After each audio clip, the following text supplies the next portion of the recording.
cast vision, whether it's one-on-one, to a small group, or to your congregation, your vision casting needs to include these three components. And these are challenging. These are not easy to do. But if you will take the discipline, have the discipline and take the time to work through these three things, you will become, even if you're not a platform person, you will become a compelling vision caster.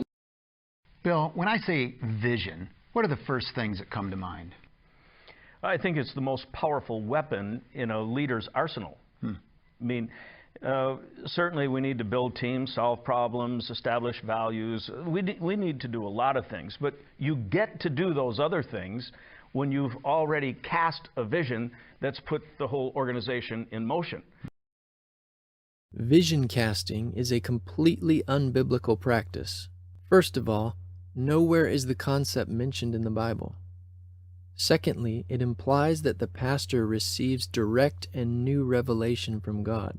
The assumption that the pastor's vision is divinely inspired carries with it prophetic implications. For example, in an infographic from Elevation Church called The Best Place to Work, it says, "We serve a lead pastor who seeks and hears from God. This conveys a top-down leadership hierarchy led by one man who claims to have a direct line to God. This is a recipe for all kinds of spiritual abuse and historically has led to disaster." We are united under one vision. Elevation is built on the vision God gave Pastor Stephen. We will aggressively defend our unity and that vision. Pastor Eric Dykstra of the Crossing Church allegedly received his vision from God. We are united under the visionary. Now, the visionary here is Eric. The Crossing is built on the vision that God gave Pastor Eric. Yeah.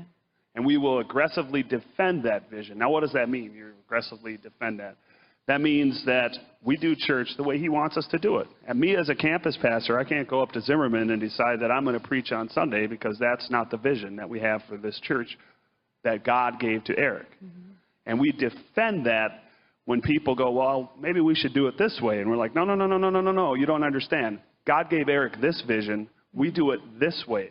Because we don't want to argue with God, basically. We don't want to be like, Eric's not God. We're not saying Eric's God. He's not God. Not God. But he's got a vision from God, and we have decided with our lives that we're going to follow that vision, and we're going to stick to that. And if we ever just decide that we don't want to be a part of that vision, then we can go find a church and serve somewhere else. And that's okay. We're not telling anybody that they have to unite under this vision that Eric got from God. You can do whatever you want. But we think that it's a really cool vision. We're on board with it. And we're going to defend it, and we're going to stick to it. So to argue with Eric is to argue with God. But these new revelations and visions contradict the doctrine of Jesus. Notice the church codes from both of these megachurches stated how the God-given vision of the pastor is to be aggressively defended. And we will aggressively defend that vision. We will aggressively defend our unity and that vision. This means that the vision cannot be challenged. Any critique of the visionary is unacceptable, no matter how biblical that critique may be. To oppose the visionary is also to oppose God, because the vision supposedly came from God. Well, let's talk about the other end of the continuum, those that are detractors, those that are fighting the vision. How do you deal with that side of the equation? Test fly it, guinea pig it, do all that. And then when you have, when you're announcing a major new vision and you go through all these processes, then I love to say, now look, some of you are going to have a difficult time digesting all this. We're going to wait a week or so, and then we're going to have an open question and answer time down in our chapel.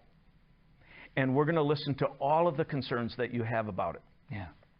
Some of our best corrections have come by people who weren't really detractors. They were clarifiers. If you've done that 3 or 4 times and had all those Q&A times, and there are still some people who are, at that point, actual stone throwers. I mean, they're just going to dig in and make your life miserable. I have a couple of extra, even one-on-one meetings with them. And then my big line, you've heard me use it before, I say, all right, you don't agree with this vision. I'm asking you as a fellow believer, don't sin in your disagreement with this vision. Don't sin. And so I have had the conversation with people saying, do you have to leave the church so you won't sin? Or could you stay in the church and not sin? And people go, I guess I could stay here. Am I? Yeah. Good.